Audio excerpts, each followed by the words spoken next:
बिस्मिल्लाहिर्रहमानिर्रहीम। अस्सलाम वालेकुम नाज़रीन। डिप्टी कमिश्नर फैसलाबाद मोहम्मद अली की खुसूसी हदायत पर assistant commissioner city Syed Ayub Bukhari ने दूसरे रोज़ भी नियामो वाना मवेशी मंडी का अचानक दौरा किया।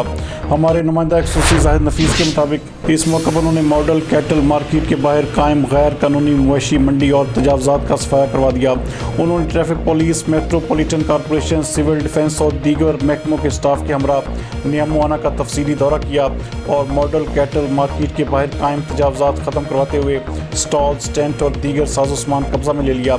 इस मौके पर उन्होंने वाज़ेह किया कि गैर कानूनी इक़दाम करने वालों से सख्ती से निपटा जाएगा और आइंदा गैर कानूनी मंडी लगाकर जानवर फ़रोख्त करने पर बेवपारियों के जानवर भी ज़ब्त किए जा सकते हैं।